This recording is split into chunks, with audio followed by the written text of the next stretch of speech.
En la habitación más cara y estéril del hospital más exclusivo de Santiago, el único sonido que rompía el silencio era el pulso electrónico de los monitores. Cada bip era un eco metálico de la frágil vida de Mateo, un niño de 8 años cuyo cuerpo, perdido en la inmensidad de la cama, parecía una pequeña barca a la deriva en un océano de sábanas blancas.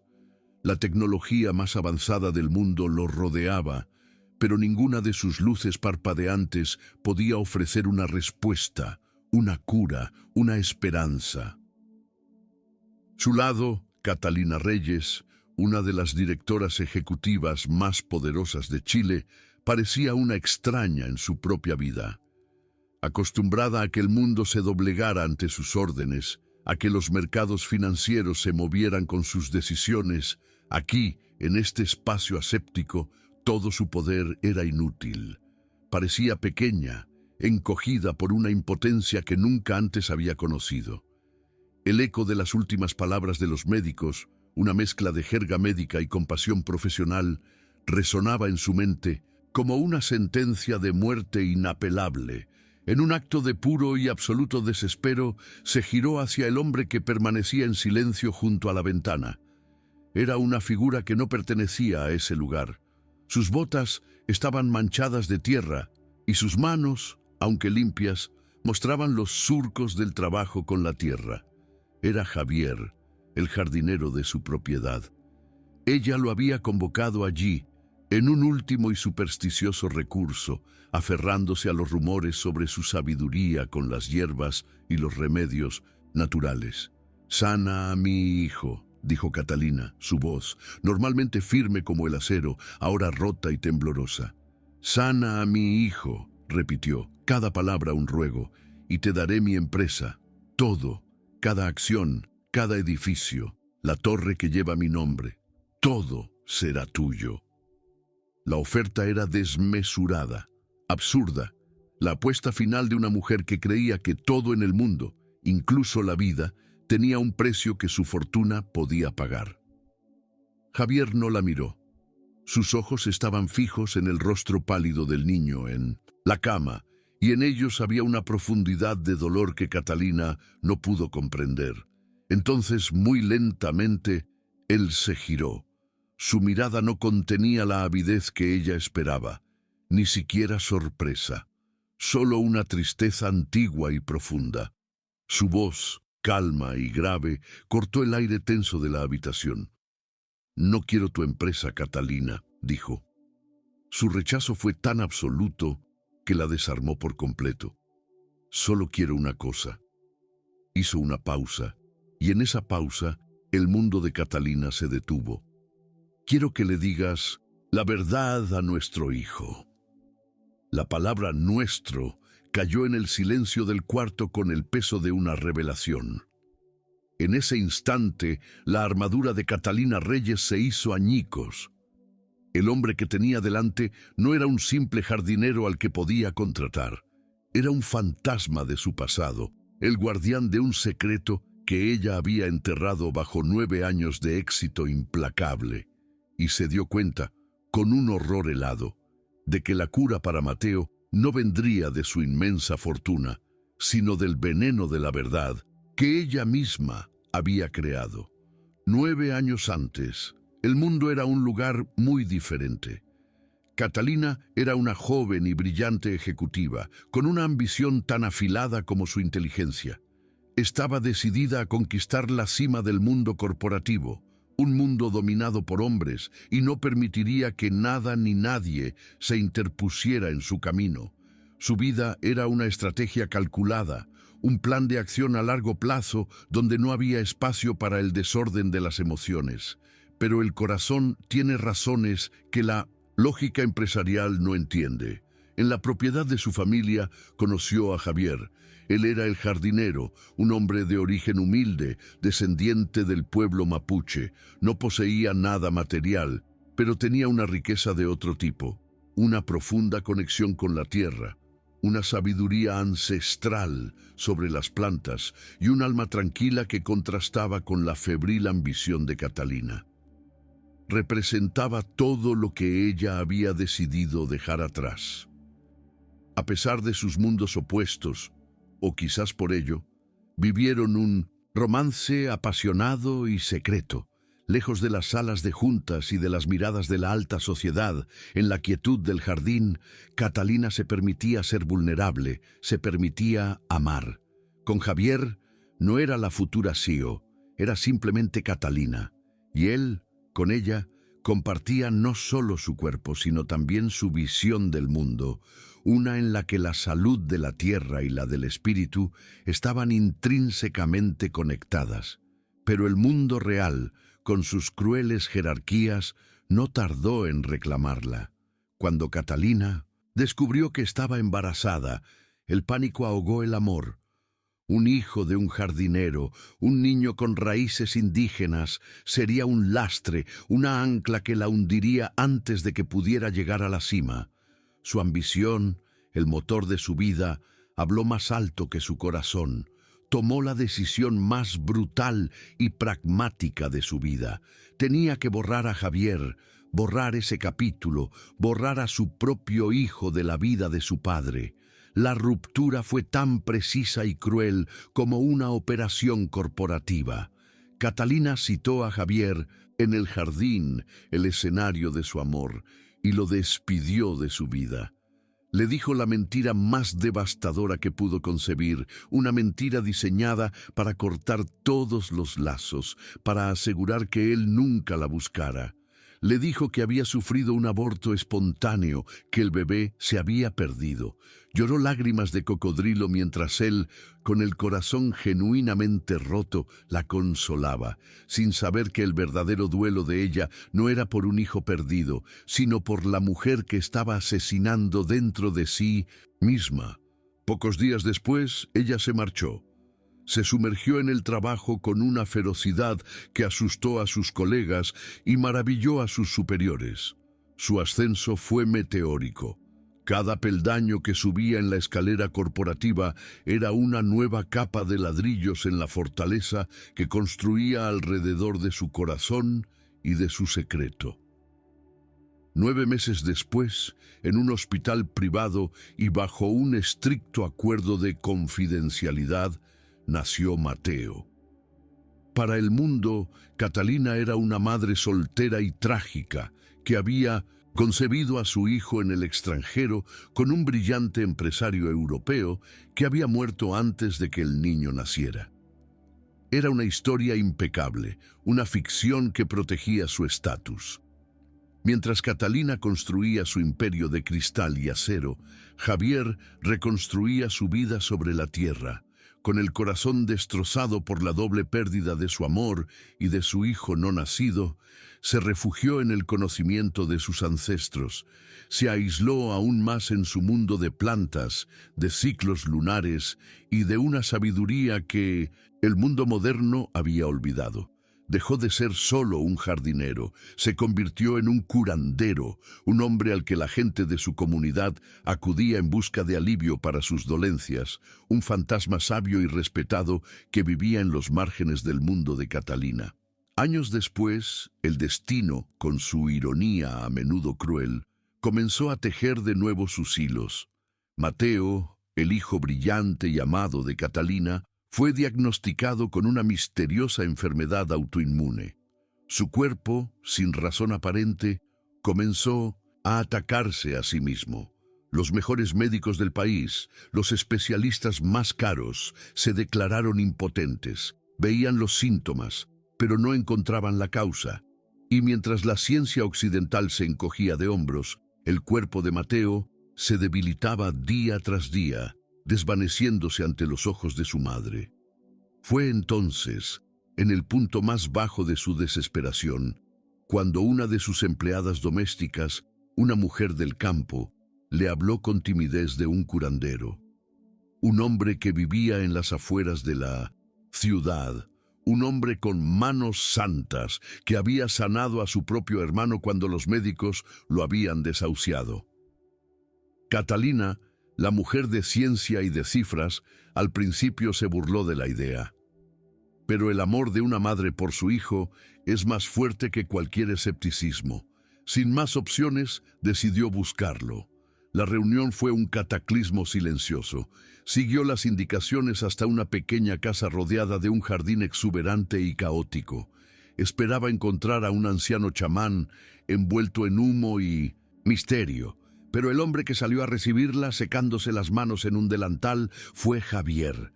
El tiempo se detuvo.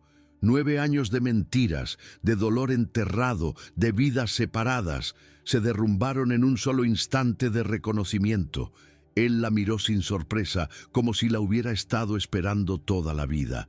Ella lo miró con el horror de quien se encuentra cara a cara con su propio pecado.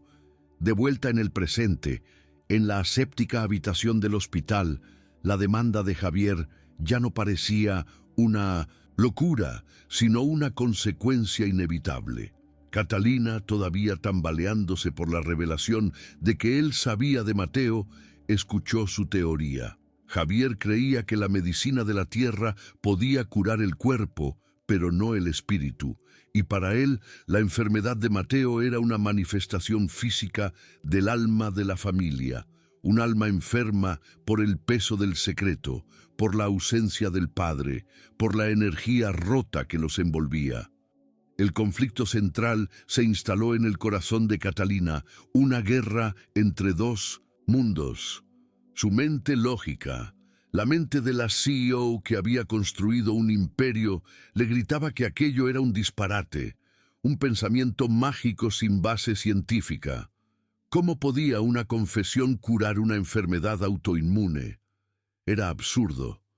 Pero su corazón de madre, el que veía a su hijo consumirse día a día, estaba dispuesto a aferrarse a cualquier cosa, incluso a la fe.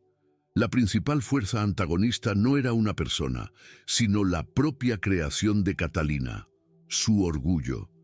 Era la armadura que la había protegido durante años, pero que ahora se había convertido en su prisión. Contar la verdad significaba admitir su mentira, su crueldad, su debilidad. Significaba destruir la imagen de mujer poderosa e infalible que había construido con tanto esmero. Significaba enfrentarse al juicio de su consejo de administración, de la sociedad, de Javier y, lo más aterrador de todo, de su propio hijo. El tiempo era el otro gran enemigo, un reloj que corría en su contra, cada tic-tac marcado por el bip de los monitores que medían la vida de Mateo. La salud del niño se deterioraba rápidamente, una presión constante que la empujaba hacia una decisión que podría salvar a su hijo, pero destruir todo lo demás que había construido. Javier le dejó clara su postura. Él ayudaría, usaría todo su conocimiento para tratar el cuerpo de Mateo, pero no empezaría hasta que ella se comprometiera a sanar el espíritu. La elección era suya, y era una elección imposible. La protagonista de esta historia es Catalina Reyes, una mujer que deliberadamente se talló a sí misma en el mármol frío del éxito. Construyó una fortaleza de riqueza y poder a su alrededor, no por codicia, sino por miedo. Cada ascenso, cada adquisición, cada victoria en la sala de juntas era un muro más alto para protegerse de sus propias vulnerabilidades, del recuerdo de una decisión que la perseguía en sueños. Su determinación de hierro, la cualidad que todos admiraban en ella, era su herramienta y su jaula. Ahora, toda esa determinación, toda esa formidable energía, tenía un único y desesperado foco: la supervivencia de su hijo. El amor incondicional por Mateo era la única grieta en su armadura, la única fuerza en el universo capaz de obligarla a desandar sus pasos, a excavar en la tierra de su pasado para desenterrar la verdad que había enterrado bajo 9 años de mentiras y logros. El camino hacia la cura de su hijo era, sin saberlo, el camino hacia su propia y dolorosa redención. La primera reacción de Catalina a la condición de Javier fue la de una CEO. Intentó negociar. «Está bien, lo entiendo, estás resentido», dijo, su voz recuperando un matiz de su antigua autoridad. «Hablemos de una compensación, un fideicomiso para ti, una fundación a tu nombre para que investigues tus plantas. Pondré a mis abogados a redactar un acuerdo, pero dale al niño lo que necesita, ahora». Intentaba comprar la verdad, pagar por el silencio, una estrategia que siempre le había funcionado en el mundo de los negocios. Javier negó con la cabeza, no con ira, sino con una compasión que a Catalina le resultó insoportable. «Esto no es un negocio, Catalina. La salud del espíritu no se puede negociar en una sala de juntas. O abres tu corazón a la verdad, o mis manos no pueden hacer nada, no hay un tercer camino». Su calma era un muro de piedra contra el que las olas de la desesperación de Catalina se estrellaban inútilmente. Por primera vez en su vida, ella no tenía el control. El punto de quiebre llegó esa misma tarde. Uno de los monitores emitió una alarma estridente y una enfermera entró corriendo. La fiebre de Mateo se había disparado a un nivel crítico. Catalina observó, paralizada por el terror, cómo el equipo médico trabajaba para estabilizar a su hijo. En ese momento, viendo la fragilidad de la vida de Mateo, toda su arrogancia, todo su escepticismo, se desmoronó. Cuando los médicos se fueron, dejando tras de sí un silencio tenso, se giró hacia Javier. «Está bien», susurró, su voz rendida. «Haré lo que pides, pero por favor, ayúdalo». Javier asintió y sin perder un segundo comenzó su trabajo. Al día siguiente, transformó una esquina de la estéril habitación del hospital en un pequeño santuario de la tierra. Trajo hojas frescas de boldo y matico, raíces de jengibre, frascos con infusiones oscuras. El aire, antes impregnado del olor a antiséptico, comenzó a oler a tierra húmeda, a menta, a resina de árbol. Estaba trayendo su mundo al de ella, la vida del jardín a la frialdad de la máquina. Su proceso de curación era un ritual silencioso y metódico. Preparaba infusiones que le daba a Mateo con un gotero, unas pocas gotas en sus labios pálidos. Molía hojas frescas para crear cataplasmas que aplicaba suavemente sobre el pecho y la frente del niño. Cada uno de sus movimientos era deliberado, respetuoso, como si estuviera dialogando con las plantas, pidiéndoles su poder sanador. Catalina observaba, fascinada y aterrorizada, sintiéndose una extraña en el proceso de curación de su propio hijo. Pero el tratamiento de Javier no era solo físico. Mientras trabajaba, le hablaba a Mateo en voz baja, aunque el niño pareciera inconsciente. No le hablaba del hospital ni de su enfermedad. Le contaba historias de los árboles más antiguos del bosque, de cómo sus raíces se aferraban a la tierra para encontrar fuerza. Le hablaba del ciclo del agua, de cómo la lluvia siempre vuelve para nutrir la vida. Estaba regando el espíritu seco del niño con las historias de la tierra, recordándole su conexión con el mundo natural. Luego, Javier se volvió hacia Catalina y le dio su primera tarea. «No basta con que yo esté aquí», le dijo. «Él necesita a su madre. Siéntate a su lado, toma su mano y cuéntale una historia tuya, una historia verdadera. De cuando eras niña, necesitas sentir la verdad en tu voz». Catalina se rebeló internamente. ¿Contar historias? Era una pérdida de tiempo. Pero la mirada de Javier no admitía discusión. Con torpeza, se sentó y, con la voz temblorosa, comenzó a contarle a Mateo sobre el árbol al que se subía en el jardín de su abuela. Al principio, sus palabras eran rígidas, forzadas, pero a medida que hablaba, algo comenzó a ablandarse en su interior. El recuerdo de la niña que fue. Una niña que amaba el olor de la tierra después de la lluvia, emergió de las profundidades de su memoria. Y mientras hablaba, notó algo.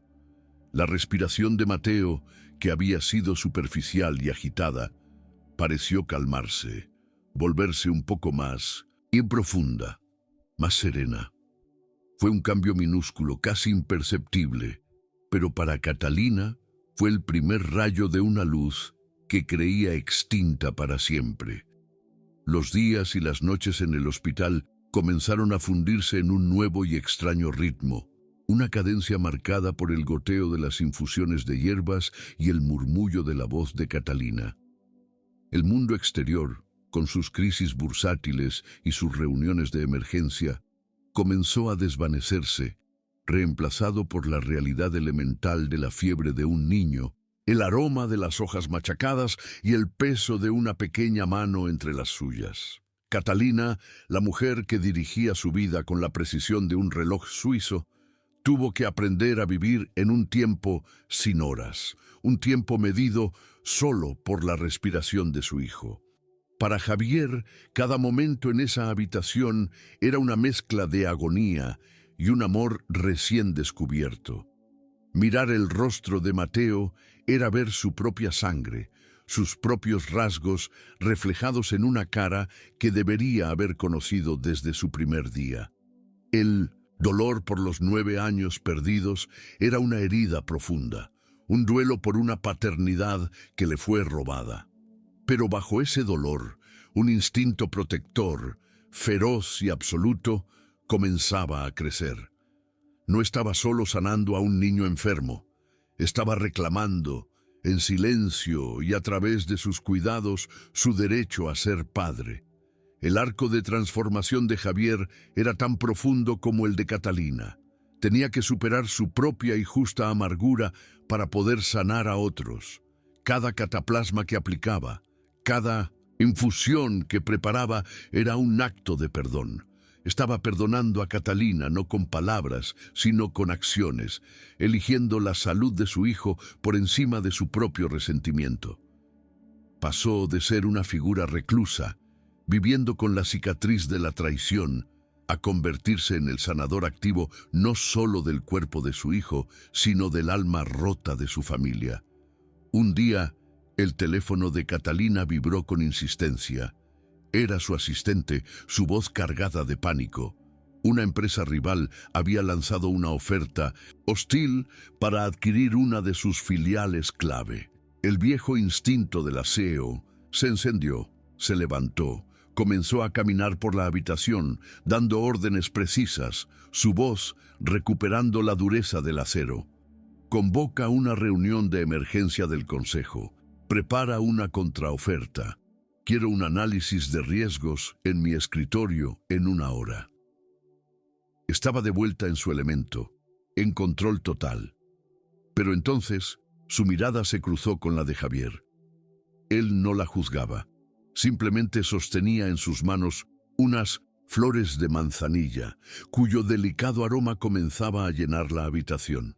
Catalina se detuvo a mitad de una frase, miró el rostro sereno de su hijo, escuchó el bip constante de los monitores, y de repente la crisis corporativa, la oferta hostil, todo aquello por lo que habría luchado hasta la muerte una semana atrás, le pareció increíblemente lejano, irrelevante, como el eco de una vida que ya no era la suya. «Cancela la reunión», le dijo a su asistente. «Yo te llamaré». Y colgó. Sin embargo, el escepticismo de Catalina no había muerto del todo. Era una parte tan fundamental de su ser que luchaba por salir a la superficie. «¿Estás seguro de esto?», le preguntó a Javier una tarde, mientras él preparaba una infusión de un color particularmente oscuro. «¿Cómo sabes que no le estás haciendo daño?». «Los médicos dijeron». Javier no se ofendió. Dejó lo que estaba haciendo y la miró con paciencia. «Los médicos miran el cuerpo, Catalina. Yo miro al niño entero. Su cuerpo está luchando porque su espíritu está débil. Las plantas le dan fuerza al cuerpo, pero la verdad es lo único que fortalecerá su espíritu. Debes confiar en el proceso». La confianza era un concepto ajeno para Catalina. Ella creía en los datos, en los resultados, en el control, pero los datos de los médicos habían fracasado, así que con un esfuerzo monumental decidió rendirse a la incertidumbre. Continuó con su tarea, siguió contando historias, y a medida que agotaba los recuerdos de su infancia, se encontró, inevitablemente, acercándose al territorio prohibido, la época en que conoció a Javier, el jardín, el aroma de la tierra, las conversaciones secretas. Contaba las historias en tercera persona, como si le hubieran pasado a otra mujer, a una extraña. Javier escuchaba en silencio, sin interrumpir, sin corregir. Su presencia era un espejo que la obligaba a enfrentarse a esos recuerdos. Para Catalina, cada palabra era como caminar sobre un campo de minas, reviviendo un pasado que había intentado borrar con todas sus fuerzas. El dolor de esa época, la culpa, el amor que había traicionado, todo resurgía crudo y punzante en la atmósfera silenciosa de la habitación del hospital. Una mañana, mientras Catalina le contaba a un Mateo aparentemente dormido sobre cómo aprendió a identificar las constelaciones con un amigo que sabía mucho del cielo, sintió una leve presión en su mano. Bajó la vista. Los dedos de Mateo, que habían estado laxos durante días, se habían cerrado débilmente alrededor de los suyos. No abrió los ojos, no hizo ningún otro movimiento, pero fue un acto voluntario, un punto de conexión en la vasta oscuridad. Era la segunda señal, y esta vez la esperanza que sintió fue tan fuerte que le robó el aliento. Mientras tanto, el mundo exterior que Catalina había decidido ignorar no la ignoraba a ella. Su prolongada e inexplicable ausencia de la empresa había desatado una tormenta de rumores. Estaba enferma, había perdido el control. Los miembros del Consejo de Administración, hombres que le debían su carrera pero cuya lealtad era al poder y al dinero, comenzaron a conspirar. El tiempo, su otro gran antagonista, seguía corriendo, no solo para la salud de Mateo, sino también para la supervivencia del imperio que ella había construido. La presión del mundo corporativo finalmente rompió las paredes insonorizadas del hospital. Un día se presentó en la habitación el vicepresidente de su empresa, un hombre que ella misma había entrenado. Su rostro era una máscara de preocupación ensayada. Le trajo informes, le habló de la caída de las acciones, de la inquietud de los inversores, y finalmente le entregó el ultimátum del Consejo de Administración, envuelto en un lenguaje de falso respeto. Catalina, te necesitamos. Si no puedes volver en 48 horas, el Consejo se verá obligado a nombrar un director interino. La amenaza era clara. Le estaban dando a elegir entre su imperio y su hijo. Una semana antes, la elección habría sido impensable. Habría dejado todo para defender su trono. Pero ahora algo fundamental había cambiado dentro de ella. Miró al hombre que tenía delante con su traje caro y su lealtad frágil, y luego miró a su hijo, cuya única posesión en el mundo era una vida que pendía de un hilo, y por primera vez vio con una claridad absoluta qué era lo verdaderamente valioso. «Dile al Consejo», dijo Catalina, su voz tranquila pero con un peso que su vicepresidente nunca había escuchado, «que mi único negocio ahora es mi hijo. Que nombren a quien quieran, ya no me importa». El hombre se quedó boquiabierto, incapaz de procesar la herejía que acababa de escuchar. La reina del imperio acababa de abdicar, no en una sala de juntas, sino en el silencio de un cuarto de hospital. Había elegido, y al hacerlo sintió una extraña ligereza, como si se hubiera quitado de encima un peso que ni siquiera sabía que llevaba. Javier, que había permanecido en silencio en su rincón durante toda la visita, fue testigo de la elección de Catalina. Y en ese momento, la dura costra de resentimiento que aún cubría su corazón comenzó a resquebrajarse. Vio a la mujer que lo había herido profundamente, pero también vio a una madre dispuesta a sacrificarlo todo por su hijo, por el hijo de ambos. Vio su vulnerabilidad, su miedo, y por primera vez en 9 años vio un atisbo de la Catalina de la que se había enamorado en el jardín. Liberada del yugo de su vida anterior, Catalina se entregó por completo al proceso de curación. Ya no contaba historias de forma mecánica. Se sentaba durante horas junto a Mateo, hablándole de sus propios miedos, de sus esperanzas, de su arrepentimiento. «Ojalá hubiera sido más valiente, mi amor», le susurró un día, mientras le mojaba los labios con un paño húmedo. «Ojalá hubiera elegido el amor en lugar del miedo». No sabía si él la oía, pero necesitaba decirlo, para él y para sí misma. La presencia de Javier y sus métodos poco ortodoxos no pasaron desapercibidos para el personal del hospital. Un día, el médico jefe de la unidad, un hombre de ciencia estricto y dogmático, entró en la habitación y vio las cataplasmas de hierbas sobre el pecho de Mateo. Su rostro se endureció. «Señora Reyes, ¿qué es esto?», preguntó, su tono rayando en la acusación. «Esto es un hospital, no el mercado de un pueblo. Estas prácticas no están autorizadas y deben cesar de inmediato». La antigua Catalina se habría acobardado ante la autoridad médica. Habría pedido disculpas y habría despedido a Javier. Pero la nueva Catalina se puso de pie, interponiéndose entre el médico y su hijo. «Este hombre», dijo, señalando a Javier, «ha hecho más por mi hijo en una semana que toda su ciencia en 6 meses. Él se queda. Y si tiene un problema con eso, trasladaré a mi hijo a otro hospital esta misma tarde». Su defensa fue tan feroz, tan inesperada, que el médico, atónito, retrocedió y salió de la habitación sin decir una palabra más. Esa tarde, mientras Catalina dormitaba en el sillón, agotada por la confrontación, un sonido casi imperceptible la despertó. Abrió los ojos y miró a la cama. Mateo tenía los ojos abiertos. No estaban enfocados, su mirada estaba perdida en el techo, pero estaban abiertos. Catalina contuvo el aliento, sin atreverse a moverse, y entonces él habló. Fue un susurro, un hilo de voz apenas audible. «Mamá».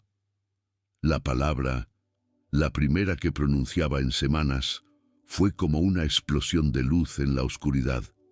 Catalina se arrodilló junto a la cama, tomó la mano de su hijo y la besó, las lágrimas corriendo libremente por su rostro. Eran lágrimas de gratitud, de alivio, de una alegría tan pura y abrumadora que dolía.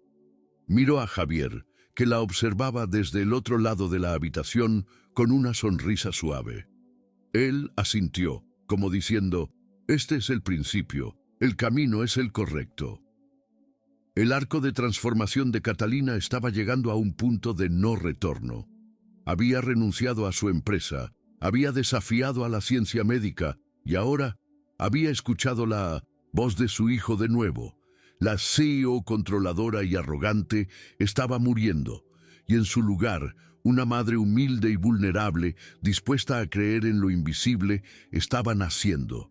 Estaba aprendiendo que el verdadero poder no reside en controlar el mundo exterior, sino en tener el coraje de rendirse al misterio del corazón. La palabra «mamá» se convirtió en un puente. A partir de ese día, Mateo comenzó a regresar lentamente de la lejana orilla en la que se encontraba. Su recuperación no fue un milagro repentino, sino un proceso lento y orgánico como el de una planta que tras una larga sequía recibe las primeras gotas de lluvia. Empezó a permanecer despierto por períodos más largos, a seguir con la mirada a su madre por la habitación e incluso a esbozar sonrisas débiles cuando Javier le acercaba a la nariz una hoja de menta para que oliera. Javier, ahora que el niño estaba más consciente, asumió un nuevo papel. Ya no era solo el curandero silencioso. Se convirtió en un narrador, en un Maestro, se sentaba junto a la cama y le mostraba a Mateo dibujos de plantas, le explicaba con paciencia las propiedades de cada una, le contaba leyendas de su pueblo sobre el espíritu del bosque. Estaba, sin que el niño lo supiera, tejiendo los hilos de su propia herencia en el tapiz de la vida de su hijo, estableciendo un vínculo que iba más allá de la biología. Catalina observaba esta interacción con una mezcla de gratitud y un dolor punzante. Veía la conexión natural entre ellos, la facilidad con la que Javier calmaba a Mateo, y cada una de esas escenas era un recordatorio de la mentira que había construido. El padre que su hijo nunca tuvo estaba allí, a su lado, y Mateo ni siquiera sabía su nombre. La culpa, que había sido una brasa ardiente, se convirtió en un fuego que amenazaba con consumirla. Una noche, cuando Mateo dormía plácidamente, Catalina se acercó a Javier. Ya no podía soportar el peso del silencio. «Javier, comenzó, su voz quebrada. «No hay palabras para decir cuánto lo siento. Te robé a nuestro hijo, te robé 9 años de su vida por miedo, por una ambición estúpida. Fui una cobarde, y no espero que me perdones, pero necesito que lo sepas». Fue la primera confesión completa de su vida, un acto de desnudez emocional total. Javier la escuchó, su rostro impasible, pero sus ojos llenos de una profunda tristeza. Recordó el dolor de aquellos años, la sensación de vacío, la traición. Pero luego miró a la mujer que tenía delante, una mujer despojada de toda su arrogancia, vulnerable, rota, y miró a su hijo dormido en la cama. Comprendió que el resentimiento era un veneno que, si lo dejaba crecer, terminaría por enfermarlos a todos de nuevo. «El perdón no se da, Catalina», dijo suavemente. «Se construye, y tú ya has empezado a construirlo». Con esa tregua frágil pero real establecida entre ellos, el ambiente en la habitación cambió. Se convirtió en un espacio de colaboración, de una extraña y nueva normalidad. Trabajaban juntos, Catalina administrando las medicinas del hospital, Javier preparando sus remedios, ambos enfocados en el bienestar del niño que los unía. Estaban, sin darse cuenta, aprendiendo a ser una familia en las circunstancias más extrañas. La salud de Mateo mejoraba visiblemente cada día. La fiebre desapareció por completo, recuperó algo de peso y el brillo volvió a sus ojos. Los médicos estaban asombrados, hablaban de una remisión espontánea, incapaces de dar una explicación científica. Para ellos era un misterio médico. Para Javier y Catalina era la prueba de que su camino, por poco convencional que fuera, era el correcto. Sin embargo, a pesar de la mejoría física, Javier sentía que algo aún bloqueaba la recuperación total de Mateo. El niño seguía teniendo momentos de una profunda apatía, una tristeza en su mirada que ninguna medicina podía alcanzar. Una tarde, Javier llevó a Catalina a un lado. «El cuerpo está sanando», le dijo. «Las plantas han hecho su trabajo. Pero la raíz de su enfermedad no está en el cuerpo. Hay una última barrera y es espiritual». Catalina lo miró, su corazón lleno de un nuevo temor. «¿Qué quieres decir?» Javier respiró hondo. «Mateo necesita saber la verdad. Su espíritu necesita saber de dónde viene. Necesita sentir sus raíces completas. Su cuerpo no sanará del todo hasta que su alma sepa quién es su padre. Tienes que decírselo, Catalina. Es el último paso y el más importante». La demanda de Javier fue como un golpe en el estómago para Catalina. Había renunciado a su empresa, había desafiado a los médicos, se había humillado. Creía haber hecho ya el sacrificio más grande, pero ahora se enfrentaba a la prueba final, la más aterradora de todas: confesarle a su hijo enfermo que toda su vida había sido una mentira. El miedo de que la verdad pudiera herirlo, de que el shock fuera demasiado para su frágil estado, la paralizó. La sanación, comprendió, exigiría de ella un último y definitivo acto de fe. La verdad es a menudo el remedio más amargo, pero también el único con el poder de curar las heridas más profundas, aquellas que se esconden en el alma. La historia de Catalina nos enfrenta a la pregunta de cuán valientes somos para confrontar nuestros propios secretos. Si crees en el poder de la verdad para sanar y en la fuerza que se necesita para buscarla, te invitamos a suscribirte al canal para que juntos podamos seguir explorando estas historias de redención. Catalina pasó los siguientes días en un estado de agonía, silenciosa. Se sentaba junto a la cama de Mateo, mirándolo mientras él dibujaba o leía, y las palabras que necesitaba decir se formaban en su mente para luego morir en su garganta. Ensayaba los discursos, buscaba la forma menos dolorosa de presentar una verdad monstruosa. ¿Cómo se le dice a un niño que su vida entera, la historia de su propio origen, ha sido una mentira fabricada para proteger la ambición de su madre? Cada vez que abría la boca para empezar, el miedo la silenciaba. El miedo no era solo a la reacción de su hijo, era el miedo a verse a sí misma a través de los ojos de él. Temía el momento en que la adoración incondicional de su hijo fuera reemplazada por la decepción, por el resentimiento, quizás incluso por el odio. Durante 9 años había sido su heroína, su pilar, su único referente. La confesión la convertiría en una mentirosa, en una villana en el cuento de hadas que ella misma había escrito para él. Y no sabía si podría soportar esa caída. Javier, con una sabiduría profunda, no la presionó. Entendía que la verdad no podía ser forzada. Tenía que nacer de un acto de voluntad, de una rendición personal. En su lugar, se dedicó a preparar el terreno. Le contaba a Mateo historias de la tradición de su pueblo sobre la importancia de conocer las propias raíces, sobre cómo un árbol no puede crecer fuerte si no sabe de qué tierra se alimenta.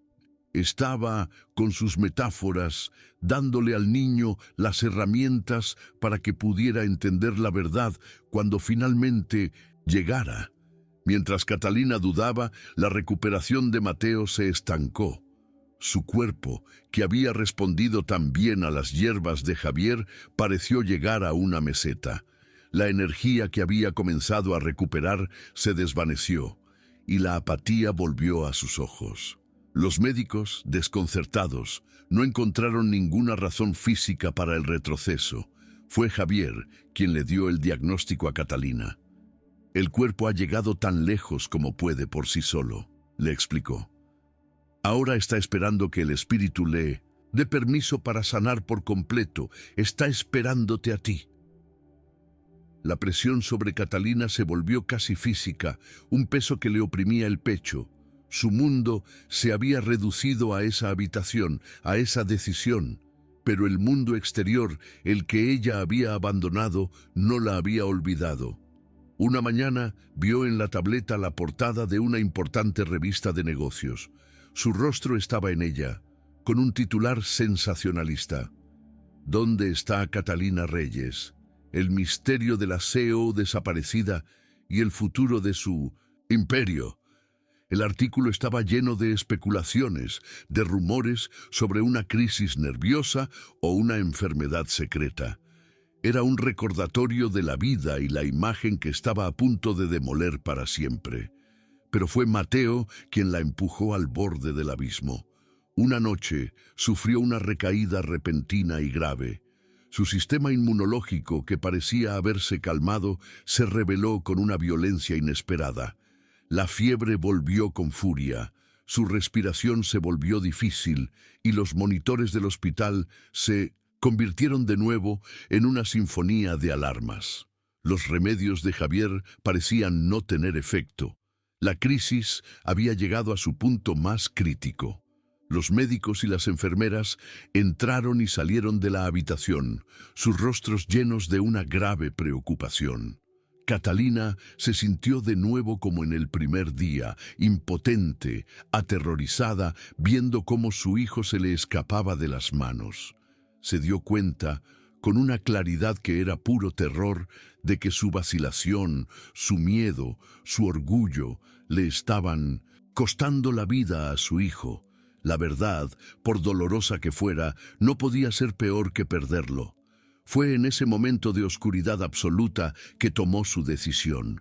El miedo a perder a Mateo finalmente se volvió más grande que su miedo a la verdad.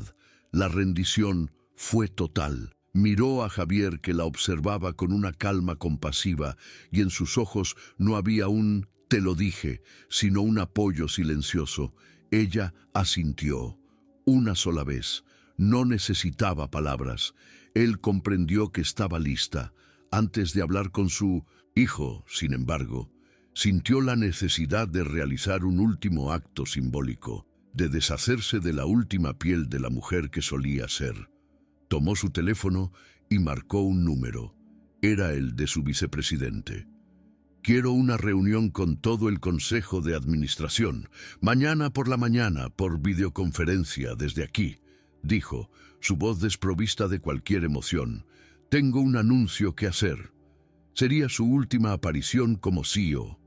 Este era el comienzo del clímax, no una confrontación con un enemigo externo, sino la culminación de su guerra interna. Para poder presentarse ante su hijo con la verdad desnuda, primero necesitaba despojarse de la armadura de mentiras que había llevado durante tanto tiempo en su vida pública. Tenía que destruir a la CEO para poder renacer como madre. Tenía que quemar el puente con su pasado para poder cruzar hacia el futuro de su hijo. A la mañana siguiente, el clímax de la vida de Catalina Reyes comenzó, no con un estruendo, sino con el clic silencioso de un enlace de videoconferencia. En la pantalla de su ordenador portátil aparecieron los rostros de los miembros de su consejo de administración. Eran las personas más poderosas del país, hombres y mujeres acostumbrados a un mundo de cifras y estrategias, ahora reunidos virtualmente para escuchar a su líder desaparecida. Sus rostros mostraban una mezcla de preocupación, impaciencia y ambición. Vieron a una mujer que apenas reconocían. La Catalina Reyes que conocían era una figura impecable, siempre vestida con trajes de diseño, su cabello perfectamente peinado, su rostro una máscara de control inexpugnable. La mujer en la pantalla llevaba una simple camisa de algodón. Su rostro estaba desprovisto de maquillaje, marcado por el cansancio, pero en sus ojos había una calma, una serenidad que nunca antes le habían visto. Su armadura se había disuelto.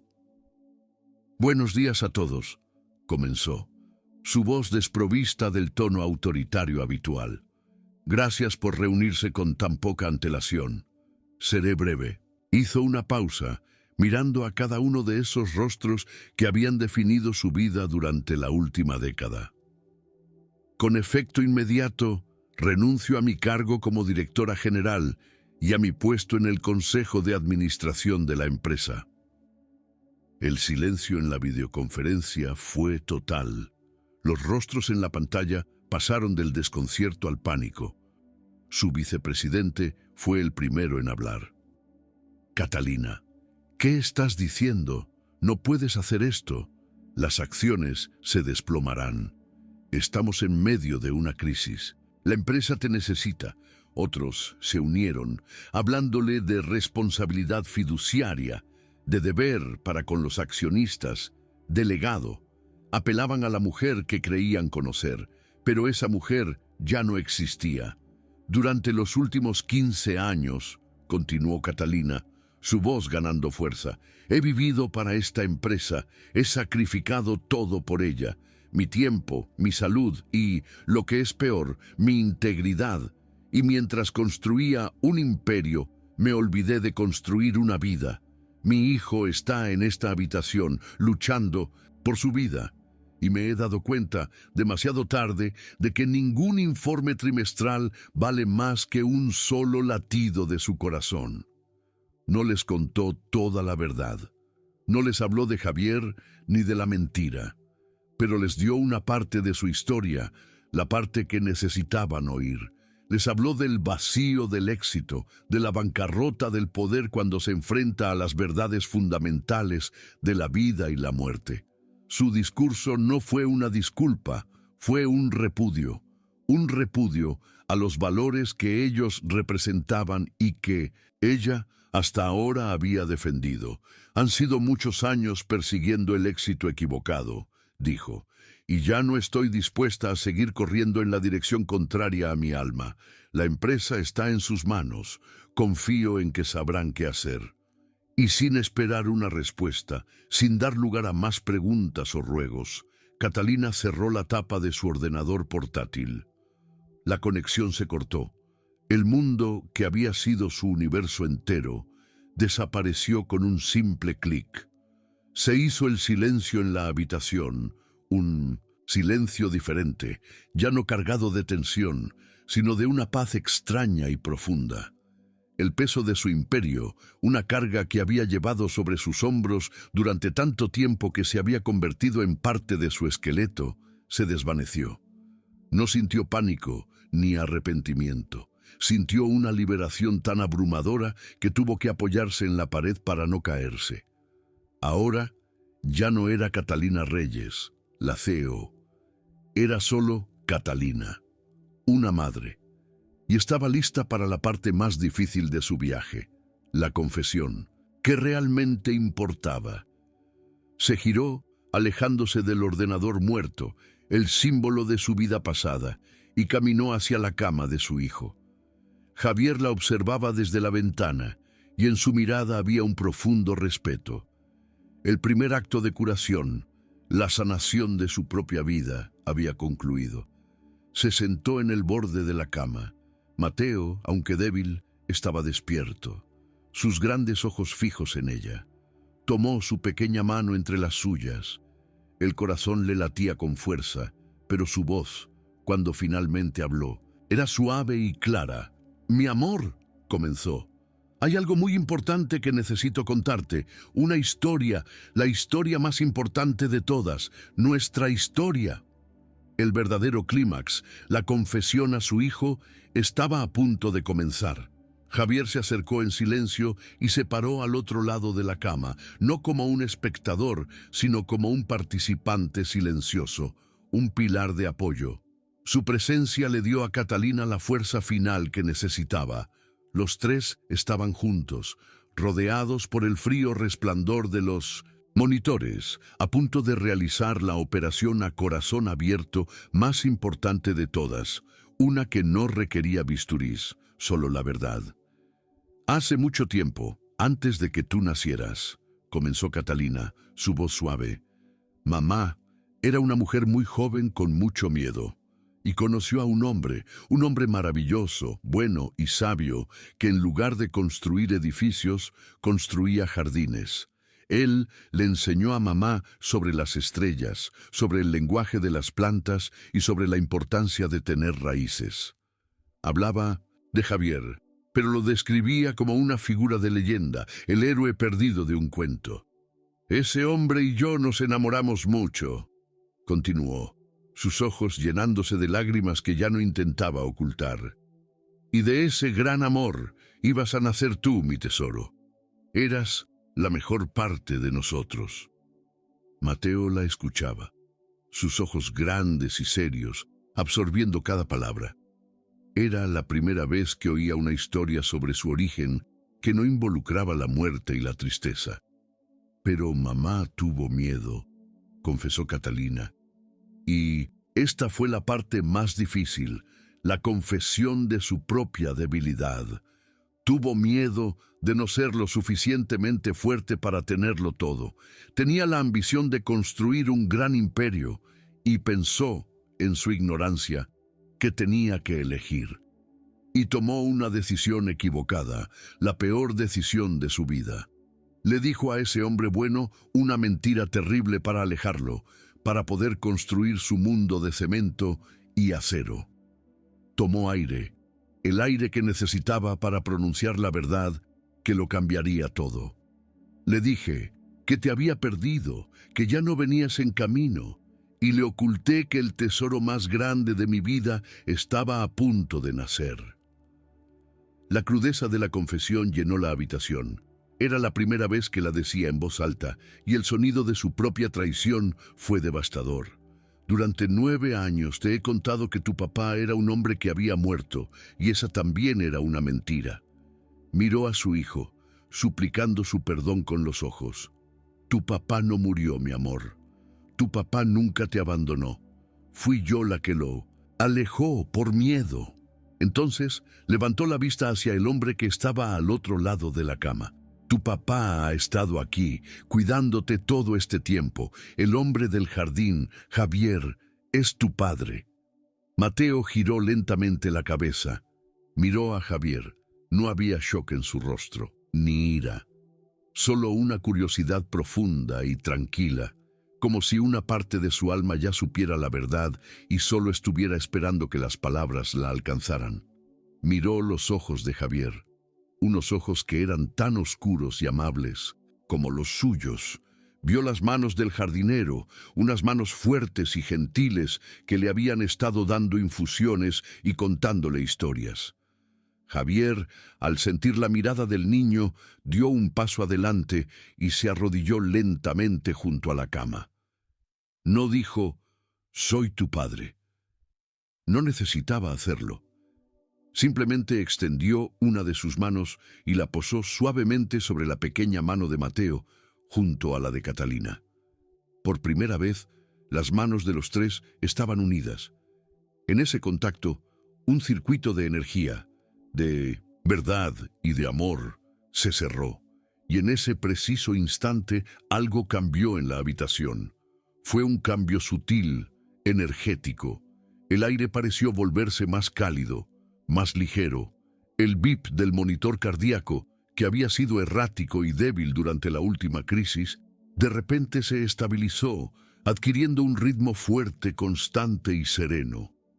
Fue como si el corazón del niño, al recibir la verdad, hubiera encontrado por fin su propio y verdadero pulso. Este acto de pura verdad emocional fue el catalizador. La confesión de Catalina, la aceptación silenciosa de Mateo y la presencia amorosa de Javier crearon un campo de sanación más poderoso que cualquier medicina. El espíritu del niño, finalmente nutrido por la verdad de su origen, finalmente completo, le dio al cuerpo el permiso que necesitaba para sanar. La enfermedad, nacida de un secreto, comenzó a retroceder ante la luz de la verdad. Así comienza la caída del polvo, las secuelas del clímax.